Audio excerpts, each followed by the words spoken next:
Wilson Bingo. Hey, Kev. Hey, how are you? I am great. Are you excited? Maybe a little. Maybe a little? Yep. I'm excited. It's time Why? to celebrate the holidays. Yes. Are you ready? I'm very ready. All right, we have a great show lined up. So let's roll the intro and we'll get started.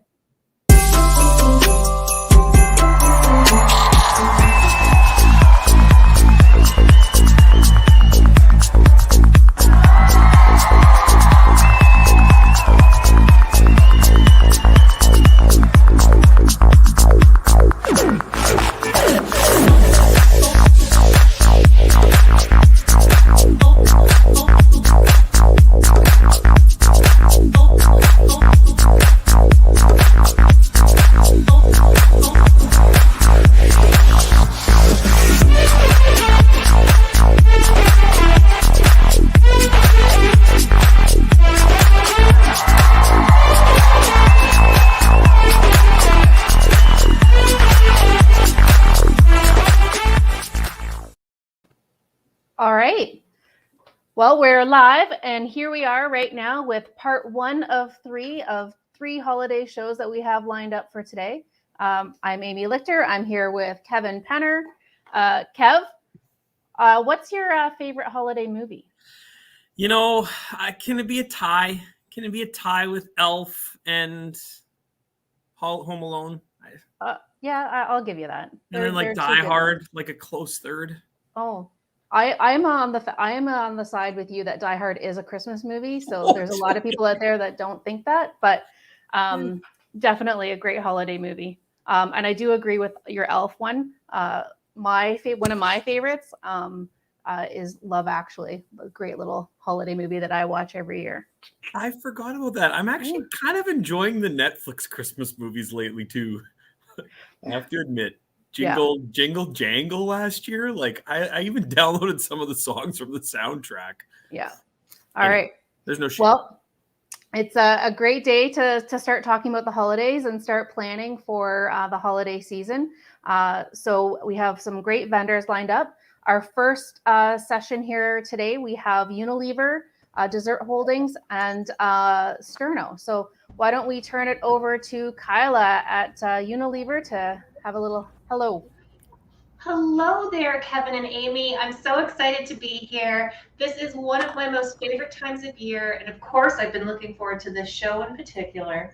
Also, I don't want to know anybody that doesn't consider Die Hard a Christmas movie. I'm just putting that out there. Yeah. But what I am going to talk about too today is the fact that we're going to show a few different dishes where we can use not too expensive of a product, but make them really, really special, really easily, tons of flavor. So I'm really excited to share that with you. Awesome. Great. All right. And then over to Jeanette at Dessert Holdings. Hey guys, thanks for having me. You know what? Christmas has exploded in my kitchen, as you can see. It's a beautiful way to get us in that spirit. I'm not sure the Christmas tree is going to go away, but we'll have to check that the next show. We are going to talk some indulgent options right now. There is a huge trend starting with all of us living through this pandemic that we are going to indulge, and we're going to get there. So we actually have a cheesecake-based breakfast coming your way, and then an over-the-top dessert. Awesome. I'm excited. I love the desserts. So, all right. And then over to Thad at Sterno.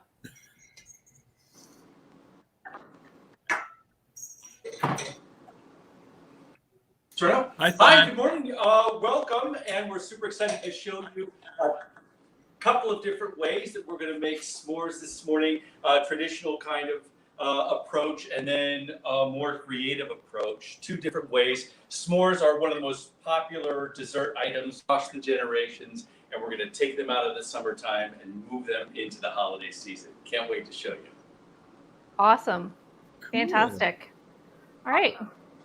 So, Kev, who are we going to start? We're starting with Kyla. Yes. All right. Just gotta. Also, by the way, that Thad was so surprised. The camera. Oh, hi. Nice to see you. So the first dish I'm going to do is actually going to be for those vegetarians or even vegans Everybody's got to have something really special during the holidays, right? And this is a really, really easy way to achieve that. What we're going to do is a mushroom bourguignon. So we're kind of going with the traditional components that you would typically have, but how do we make it so much easier? How do we make it so much quicker? Again, if you're going to be doing a lot of takeaway for your holiday items, or something that can be reheated, this is still good for that, because you want everything to get nice and saturated with all the flavors, and I have to talk with my hands when I talk about it. So what we have going on here is some oil in the pan. And then, like we would usually start, I'm going to do some shallots in here. So those were just already diced up, toss those in. The next that we're going to do is, of course, add some garlic. And I'm just actually going to smash these a little bit with the side of my knife here and just give a really, really rough chop to them, because that flavor is going to have that opportunity to really meld in there. So that's going to get going. The next thing we're going to add is some diced carrots. So again, we want to add a little bit more bulk to it. Traditionally, there would, of course, be pearl onions and carrots along with beef in a traditional bourguignon. So we want to get those. Again, any root vegetable, really, because we want to start talking about, we know the price of produce is going up, the price of meat is going up. This is a really nice alternative to that. And using root vegetables that are either local, obviously it's going to be seasonal because it's fall and winter, so great way to use those. I can already smell the garlic going on right now. So give those a little bit of a stir. And then I'm going to add in some tomato paste. And this is where I'm going to start building up the flavors before I add my very, very easy sauce that, again, will make it suitable for vegans or vegetarians. So a little bit of tomato paste, give it that depth and richness that you're looking for. And then the piece de resistance. So this is where I'm going to be using the Knorr brown gravy. So this is a instant thickening.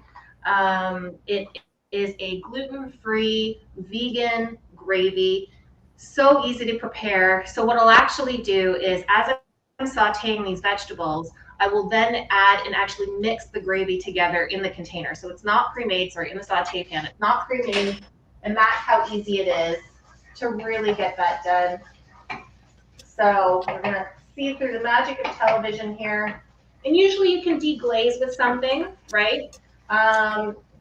It could be a vegetable stock. It could be, I know I'm not allowed to talk about it, but that red fermented grapey goodness.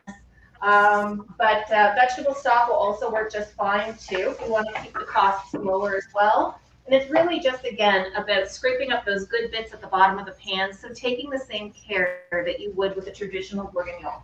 So I'm going to add the mushrooms in before I add the gravy mix.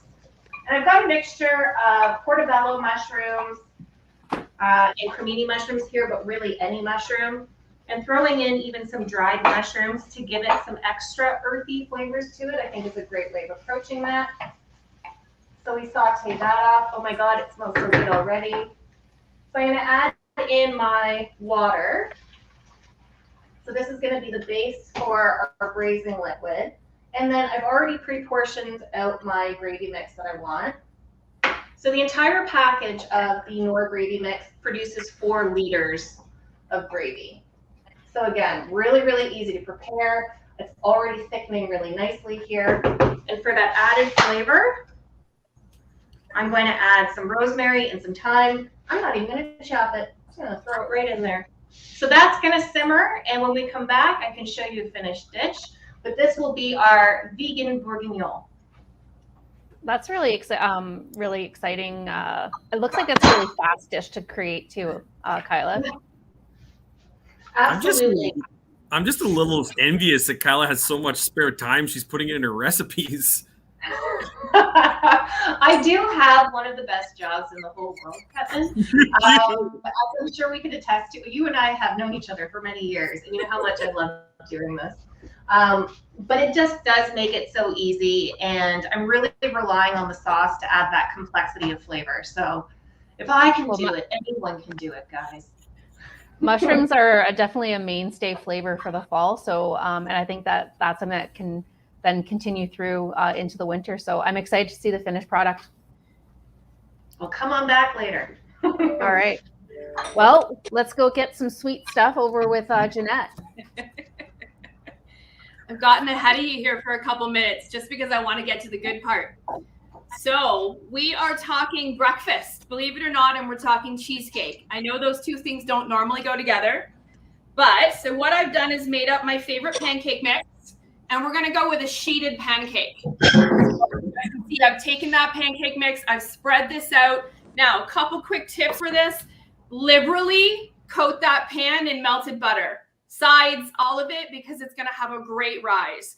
And you may want to consider adding a little bit of extra baking soda and baking powder to your recipe, because that's going to give you that little extra rise on this. So you've got your sheeted pancake. Your oven, believe it or not, should be up to about 500 degrees to start. I know it's crazy hot. It's going to mimic that griddle that you would normally put your pancakes on. As soon as you put this in the oven, turn it down to 400, let it bake for about 20 minutes or so, depending upon the oven. So here's where it gets fun. So we are using some Cisco branded little cheesecake minis.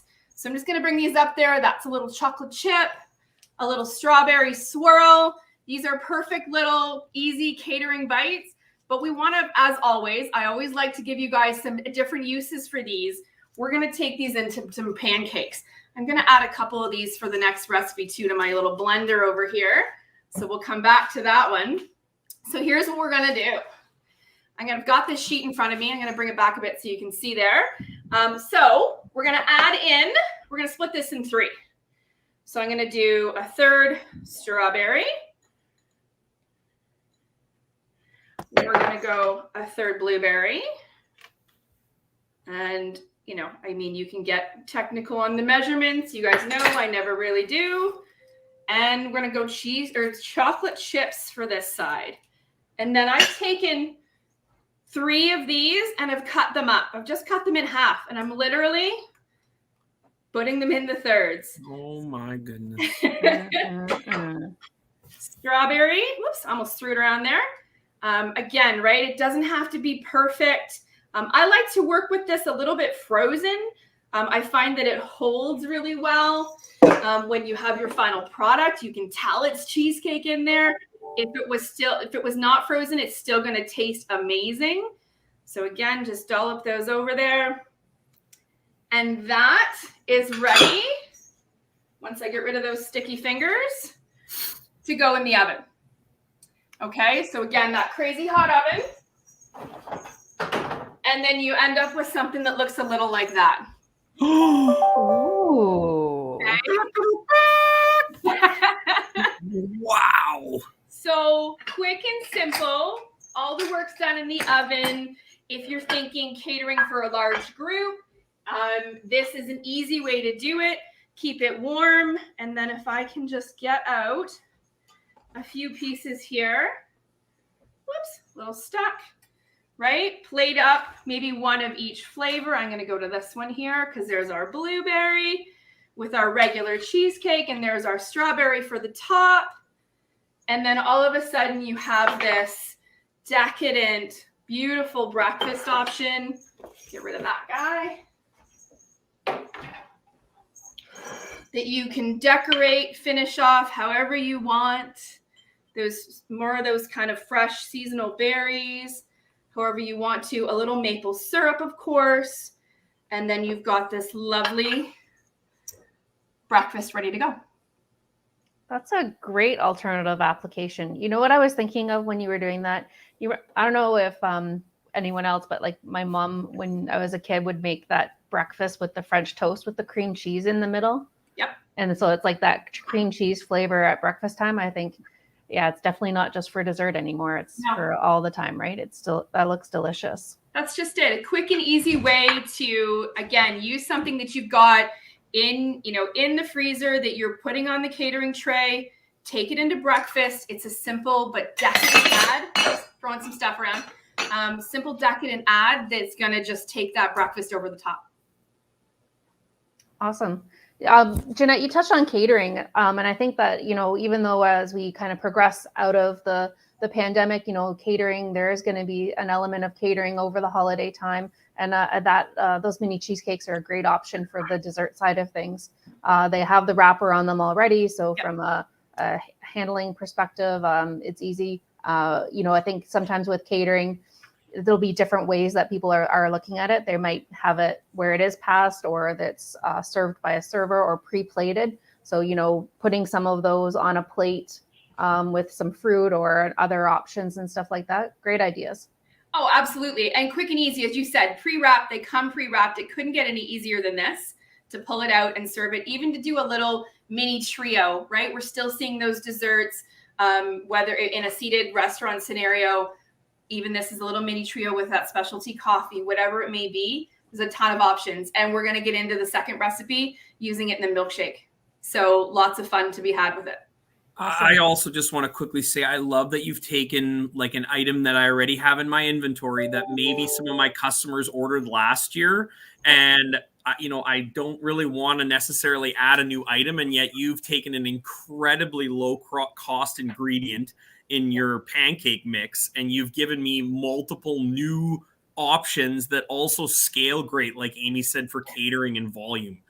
That's just it. It doesn't have to be. It could be in your home kitchen, right? Yes. It's an easy way to serve it. Let's be honest. These are dinner tonight in my household, but it can be done at the restaurant level in a breakfast scenario. It can be done in the large scale catering. Easy to execute, easy to keep warm, and serve warm. And just tweak that oven temperature, play with it, find your favorite recipe for all the inclusions, and it's a beautiful idea. Oh, fantastic. All right. Thanks, Jeanette. So let's go over to Thad at Sterno.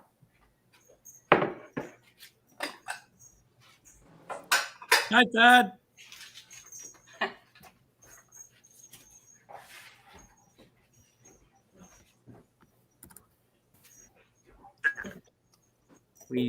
I think we may be having some technical difficulties. So maybe why don't we'll roll a commercial first, and then we'll come back and we'll see if Thad's able to connect with us at that time. Fresh food and fresh ideas are at the heart of food and service. Working with the greatest team of supplier partners, Sysco delivers the big brands you expect, the Sysco brands you'll be delighted by, and the specialty items that will set you apart. Sysco also goes to great lengths to ensure that our suppliers and our state-of-the-art distribution warehouses maintain the highest safety standards, often above and beyond government regulations. With Sysco, quality is assured from fresh to finish. Creating memories with food starts with great ingredients.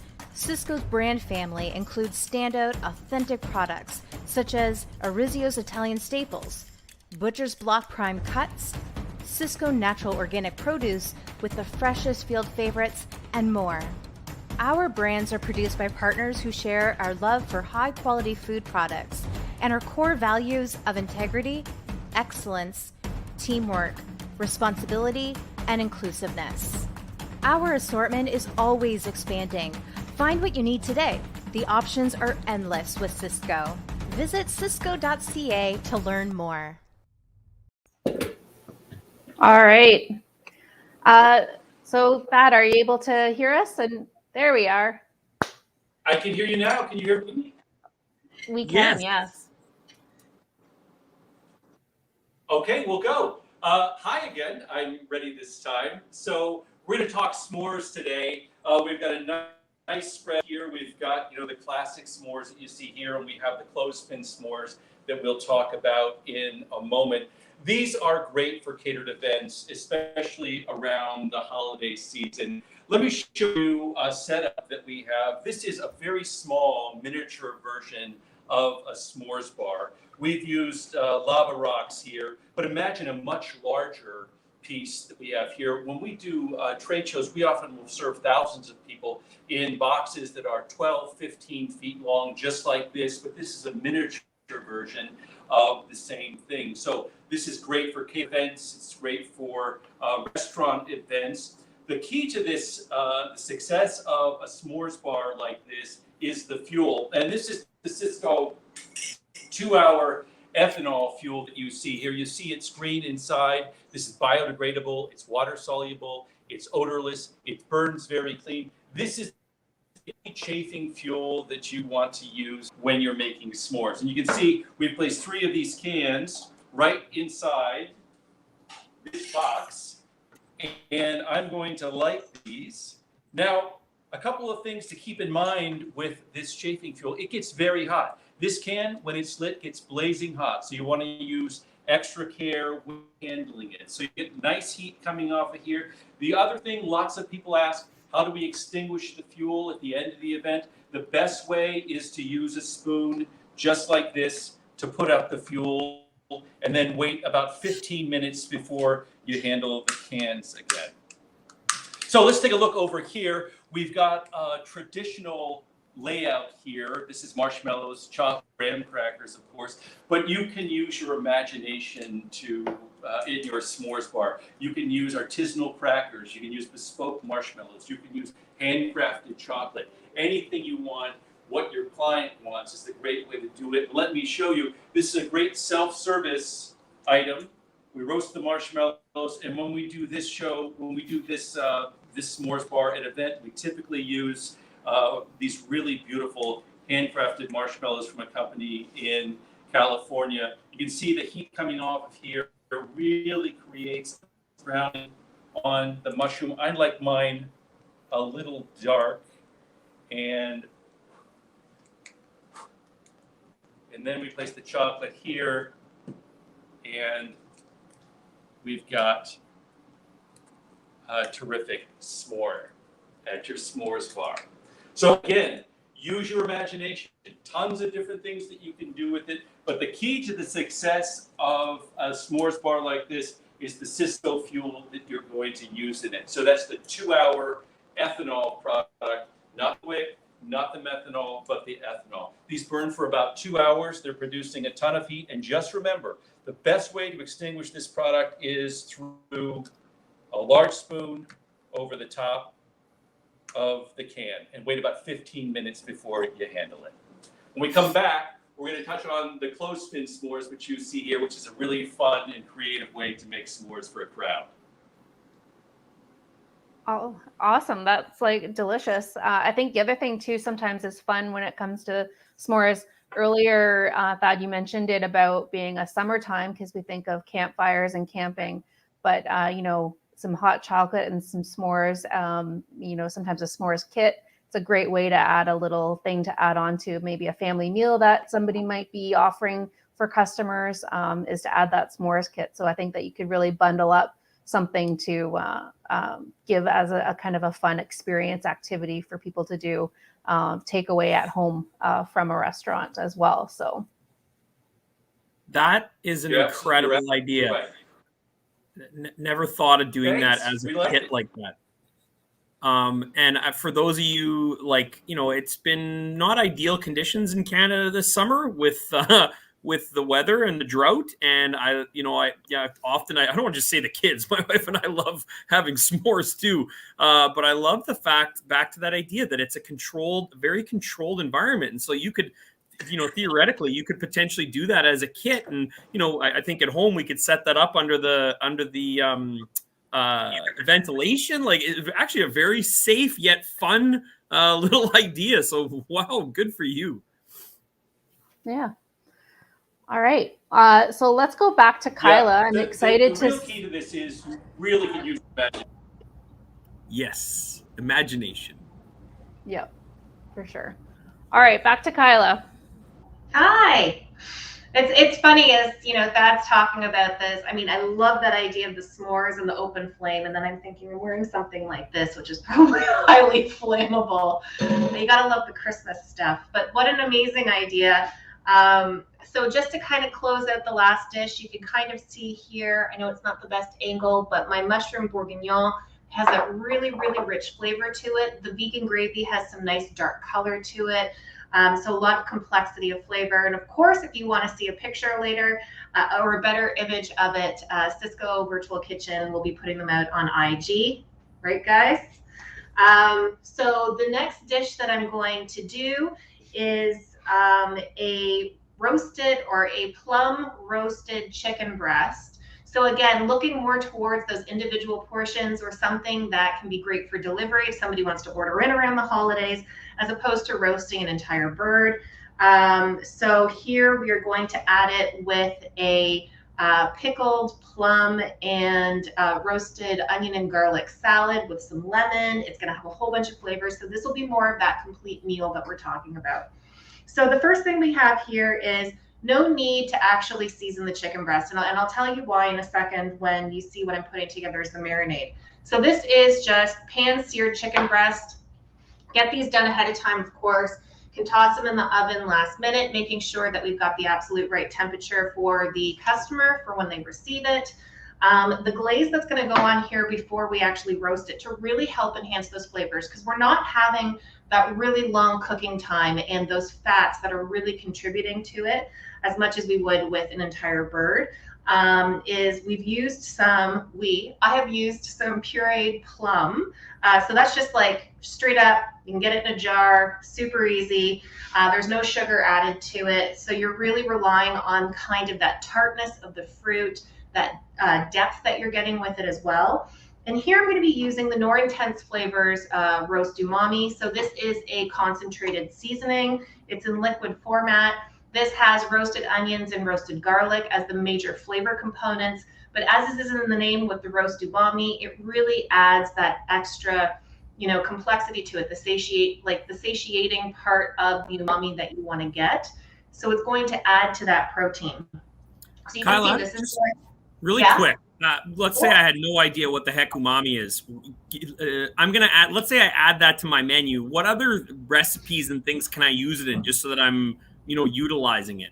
Absolutely. So we know umami as being the next flavor, sensory that we can kind of identify. So if you've got sugary, salty, or sweet rather, salty, sour, umami is kind of that fattiness that you experience, and it is naturally occurring in a variety of different ingredients. So mushrooms, like the bourguignon in itself, will have that meatiness to them because it has naturally occurring MSGs, which create that umami flavor. Parmesan cheese, tomatoes, these all have that richness that you can't quite describe. And I think more and more people are familiar with that term, that kind of taste, that flavor that they know that they're going to expect. And I think it just really indicates a richness to it. And so this is a really, really easy way to achieve that. In really creating flavor profiles. So it's not you're going to taste and go, I taste umami. It's more, it feels like a wholly finished dish, something that is really built up. So again, I'm going to add it to the plum. And you don't need a lot. And I'm just going to say this is why you don't necessarily need to season the chicken breast, turkey breast, whatever way you want to go with it. Is because, of course, it being concentrated, there is salt in this as well. So I want to make sure that I don't overdo that. So I've added a little bit of water here as well ahead of time. So it has this really nice, almost like a barbecue sauce consistency, if you will. So we'll brush that on top. And I do like adding it as opposed to adding it before I seared the chicken breast, which of course there's going to be sugars in here. I don't want that to char. I want it to really just be that last thing that I do before it gets tossed into the oven. So through the magic of television, ta-da, cooked chicken. So we've got our chicken. I've got already, because why wouldn't you, a little dollop of some aged cheddar mashed potatoes, because I couldn't not put cheese in it. And then I'm going to do my salad, and then you'll see the whole plate come together in a very festive motif.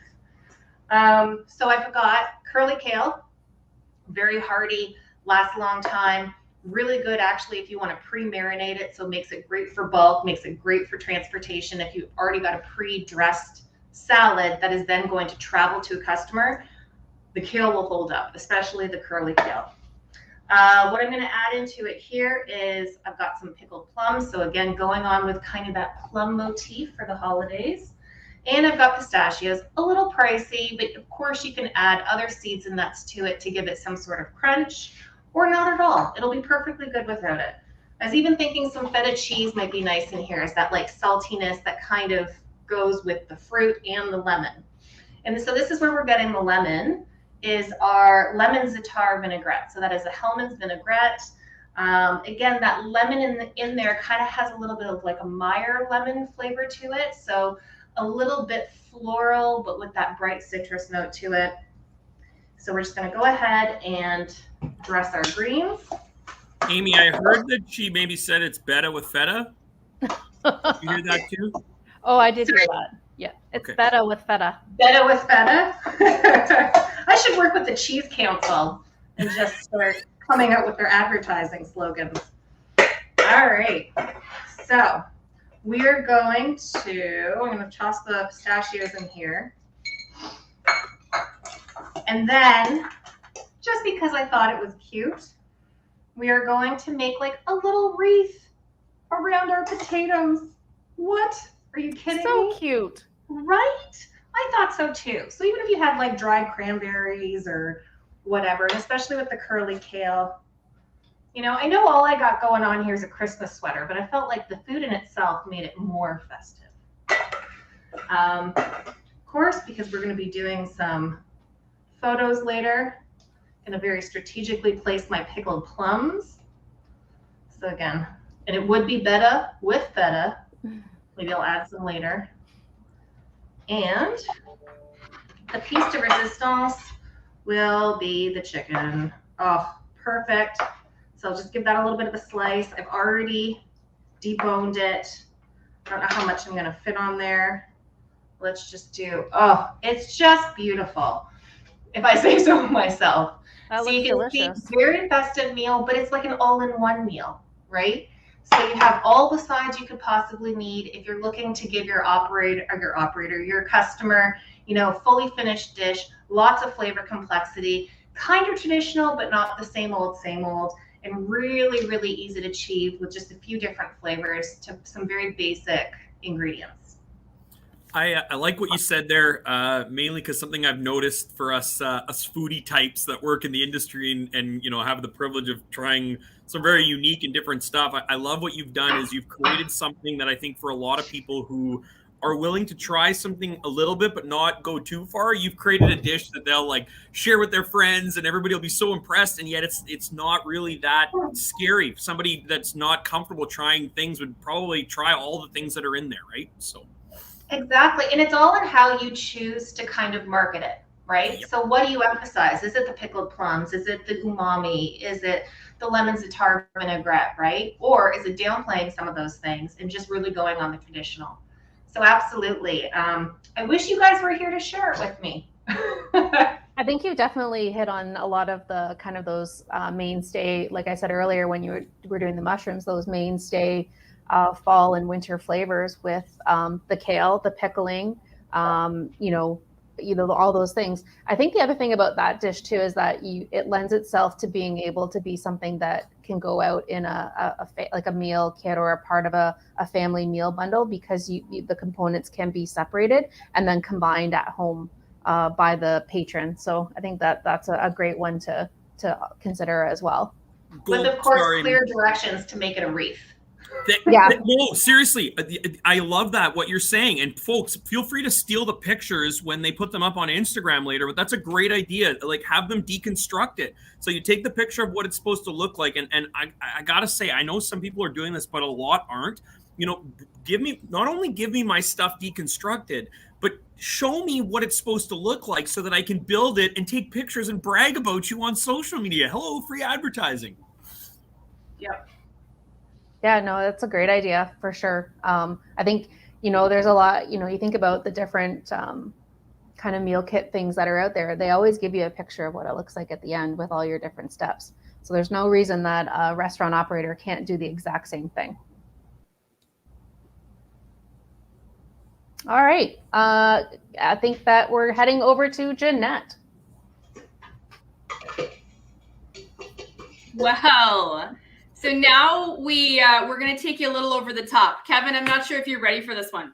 Are you ready? I was expecting for the shot to come back and someone in your family to just be lost in that pancake, like kind of like you scrambling to get out of the picture. Anyways, yeah. I'm not ready. So no, I'm not ready.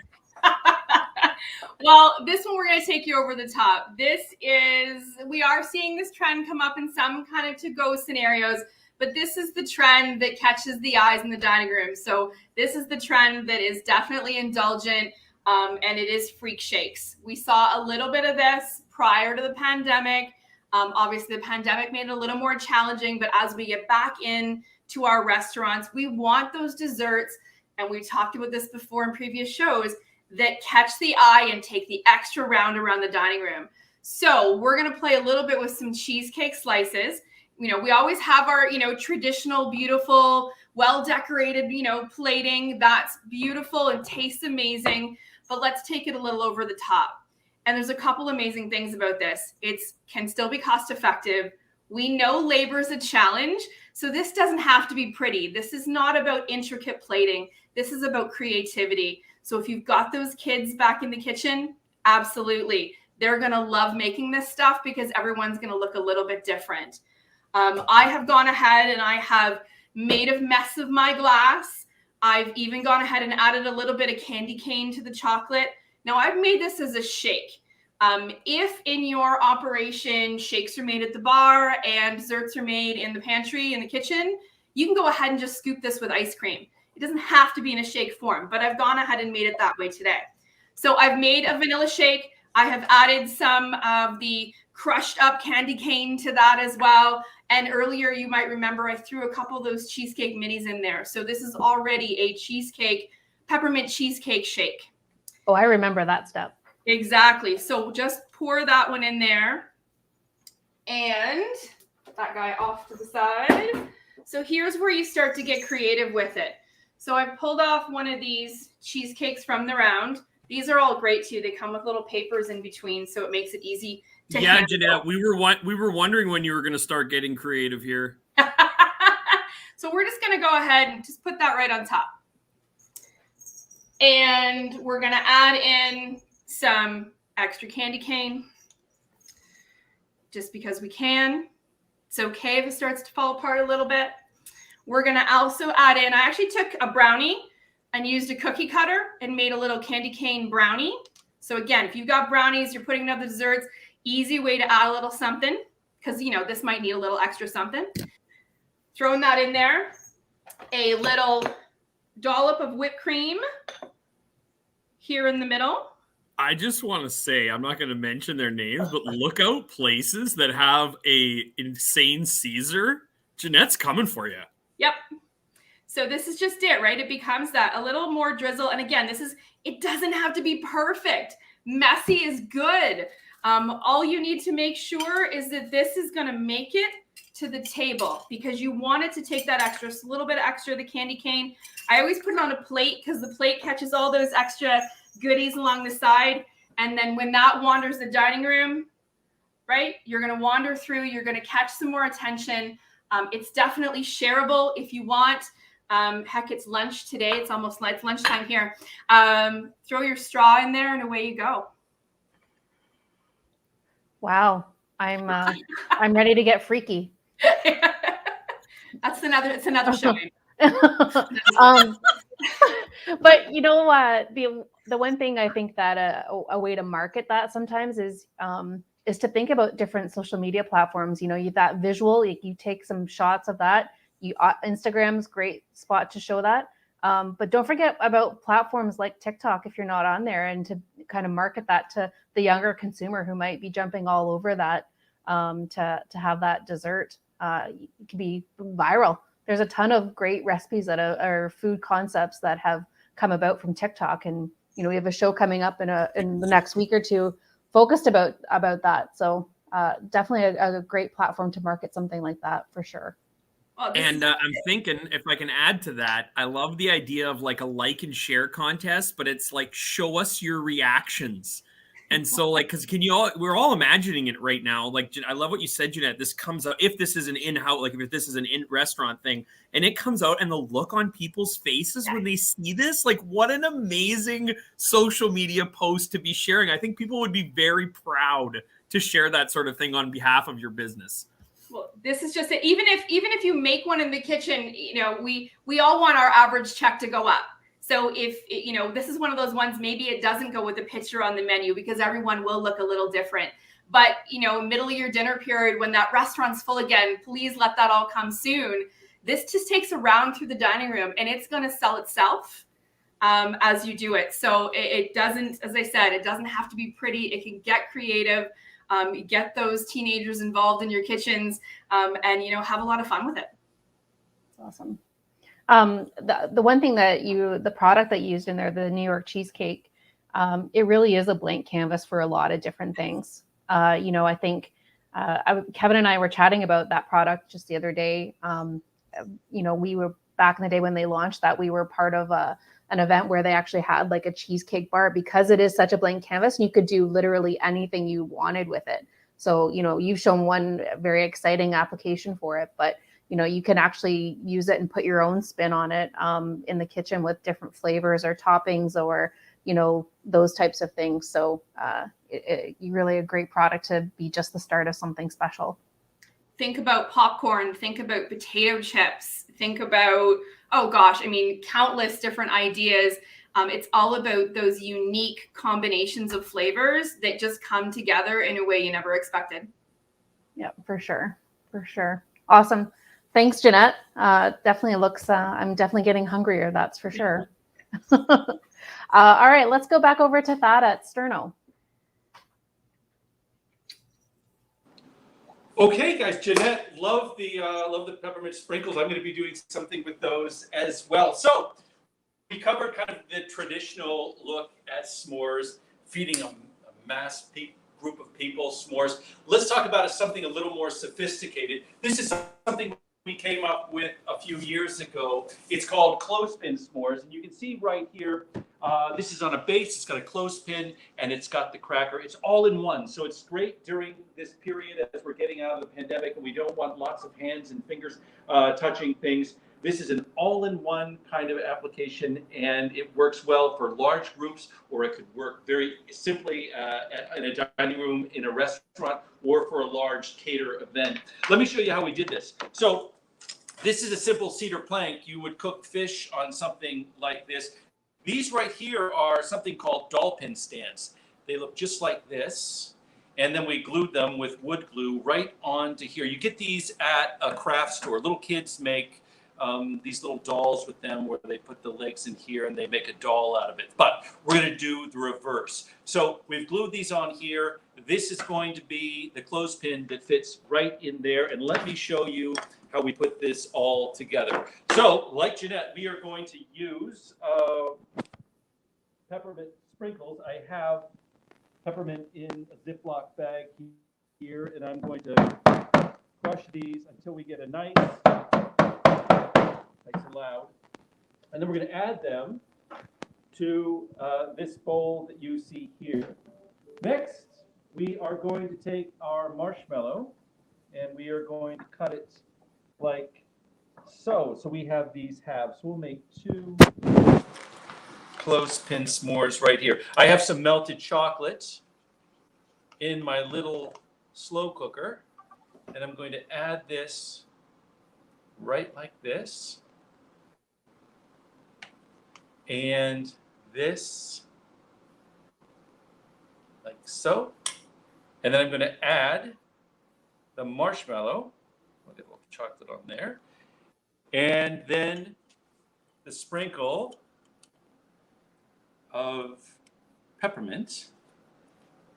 Got kind of stuck together in the warm weather here, which you can see on our finished product.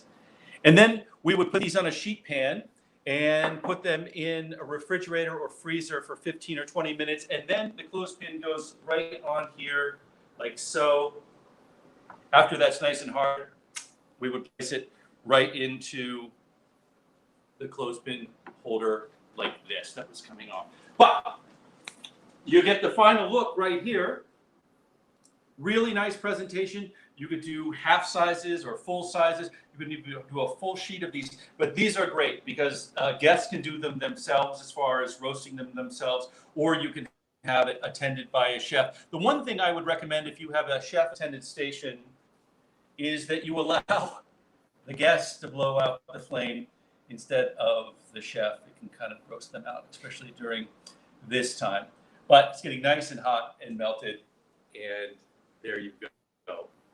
So great for a group, great for small tables. It's super creative, just like Jeanette's idea that we just saw. People see this on tables, or they see this, so they still want it for their event as well. So some creative ways to do s'mores. We've got the traditional and the clothespin. Love it. So that looks easy to accomplish as well. So that's one thing that we always like to see, is things that are easy to do and don't require a lot of steps. So very, very good. I like that. Kev? I am just like, I'm loving the different ideas that you've come up with that, using that vessel, you know, like I think far too often someone thinks of fuel and it's like, and I just love that you have just taken it into a whole new stratosphere. Awesome. Very nice. All right. So before we kind of go on, let's roll over to a commercial and then we'll come back. Hey, I'm Ryan Smoke, Chief Entertainment Officer at Smoke's Poutinery, and I'm bringing you the newest international entertainment show, Food by Partners at Cisco Virtual Kitchen. Can you believe they're actually giving me my own show? You gotta be there! September 30th!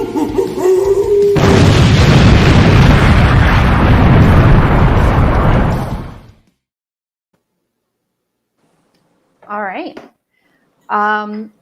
So let's go back over to Kyla. I love, Amy, that you just didn't. I don't think anybody has as much energy as Ryan. That was an amazing ad. And I know. Everybody for that. I wish I woke up like that every morning. I actually do, but yeah. Well, I know Kevin does. That's different. Yeah. So awesome. We have one last dish here, but it could not be more simple, and you can absolutely see how it forays into a variety of different applications. And this is actually using the Knorr culinary cream. So for those of you that have not seen this, it is a bechamel replacer. It can act as a heavy cream in a variety of recipes. However, it is a fraction of the cost of heavy cream or making a bechamel from scratch, obviously with the consistency. It's gluten-free, it's vegetarian. So again, you can see tons of uses for it. And what I'm going to do here is really make this what brings my cauliflower gratin together. And I'm going to make it a little fancy by adding a little truffle oil to it. But other than that, super easy components. So I've already measured out my culinary cream mix. Again, you know, I keep saying easy, but now you're going to see it. I'm just going to add water. I'm not going to even cook this ahead of time. I'm going to mix it directly into the bowl that I have here. Obviously, you can see me doing it. But it's going to thicken right away. So you already have a very good idea of what the consistency is going to be like in the final application. You can also use this, put it together and have it holding in a cold well as well. But as long as you really bring it to that temperature that we recommend by the end of the cooking process, which obviously we will do with the gratin because it's going to go into the oven. So I've got mine. And here, I'll just show you the consistency of it. So nice, thick, not the nicest sound as it's hitting it, but the consistency that you're hoping for with a bechamel. I've got my parboiled or slightly blanched cauliflower, because this is going to be super, super quick, right? You can have all these things already ready. Parmesan cheese, or any cheese you like. I personally, around the holidays too, when I think about cheese items, I think about things that go into fondue or raclette. These could be really nice on here too, depending on how much you want to spend on your cheese items. And then, like I said, I'm just going to add a little dollop of truffle oil, which I think is the most cost-effective way to be able to get that truffle flavor in there. I'd love to have an actual shaved truffle, but alas, we are not made of money. So, oh, nice thick consistency here. And I'm just relying on the salt from the cheese and from the culinary cream, which is actually not overly salty, which is nice because you can build on it. as my seasoning. So again, the consistency of that. The other thing too that's good to note is that this product is actually also freeze thaw stable. So if you want to prepare it as such, and then either portion off for someone to take home and reheat later, or whatever the case may be, it will reheat perfectly well without any splitting, made as is. And to top this off, more of the same. Breadcrumbs, cheese, mostly cheese, a little bit of truffle oil. I like to do that when I've got my little crumble on top. I was going to just use my hands there for a hot minute, but I will use a spoon. Mix it all together. This I will add a tiny bit of seasoning to. And really, that's it. So it would be the same sort of situation if you wanted to make a mac and cheese or a root vegetable gratin or a white lasagna or mix it cold, assemble, either freeze it for later, or you can bake it right away, which I will have to do so that we can share pictures of this deliciousness as it starts to brown and bubble up for our IG people. And that's it. Wow. I think that would be a great alternative to like a mac and cheese side, a little bit different, not pasta with the cauliflower, and a great fall winter vegetable to use. You definitely see an increase in cauliflower at this time of year. So I would be excited to have that for a dinner or a side with my turkey or something like that as well. You know what it was, Amy, too, that really got me on how do I make these vegetable sides really exciting is that I would get invited to these family dinners where thankfully they didn't rely on me to cook everything, but it would be, what can I bring? And they'd be like, oh, bring a side, bring a vegetable, which is always kind of like, well, that's not the fun part. So I'd be thinking like, how can I upstage the turkey or the prime rib with a veggie side? So that's kind of been my goal ever since. Nailed it. That. I like that. Upstage the turkey. It's almost like a hashtag or a tagline that needs to, especially. Kevin, you can have it. Well, I just think of where we're moving as a society, right? There is more people that are choosing to eat less meat or more that just aren't. But I love. I think I don't want to say we joked about this at the beginning, where like apparently a salad was acceptable as here's our vegetarian option. I feel like now it like sides are big. Like I feel like sides are getting tons of respect. So very well said and well done, Kyla. Thank you very much. And thank you so much for having me here. This has been amazing. And now we have to wait a few more months till Christmas is actually here, or the holidays. You can keep wearing that sweater. Yep. My very Canadian Christmas sweater. Yeah. Very good. Thank you. Thank you for giving me an excuse to wear it in 25-degree weather. Thanks, Kyla. All right, let's go over to Jeanette. So I am over here, by the way, I jingle through mine. So I've been jingling through the whole thing. So that's me, you can hear in the background. I'm over here thinking about a side for my dessert. Is that wrong? Nope. Okay, just checking. Thanks, Kev. You're wrong if you weren't. So no, I was sitting here playing with, a couple more simple catering ideas to skewer those little desserts up. I'm just going to go ahead and add it to the shake because really, why not? The sky's the limit to what you can do here and get creative with. The whole point of really my session today is that we are getting into this decadent world of desserts, of indulgence. Think roaring 20s. That's where we're headed. That's the kind of goal we're headed for, is this celebratory feeling. And maybe I'm a few steps ahead, but I'm looking forward to it. So tons of simple ideas, easy to execute, but yet over the top ideas that, make it easy in the restaurant to just take it that little extra further indulgent step.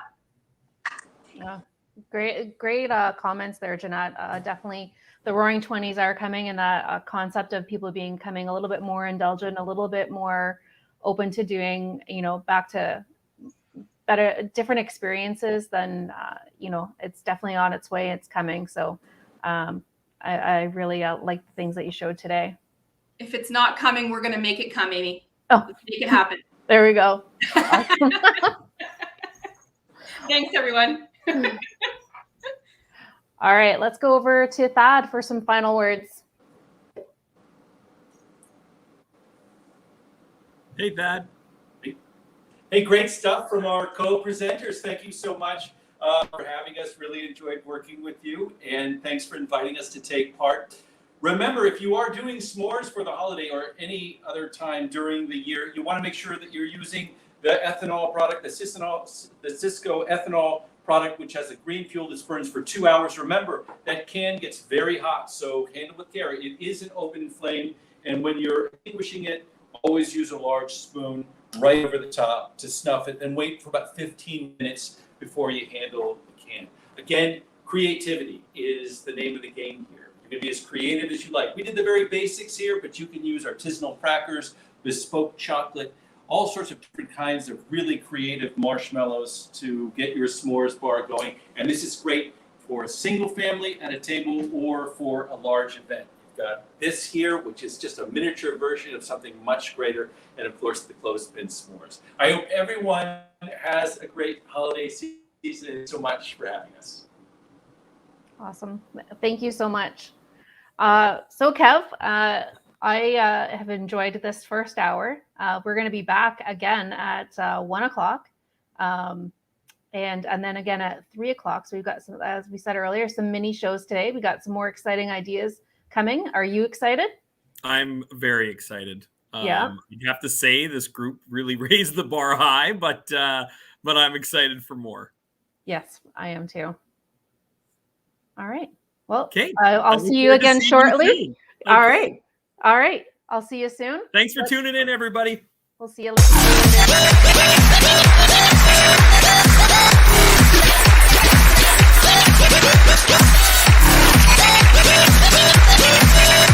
later.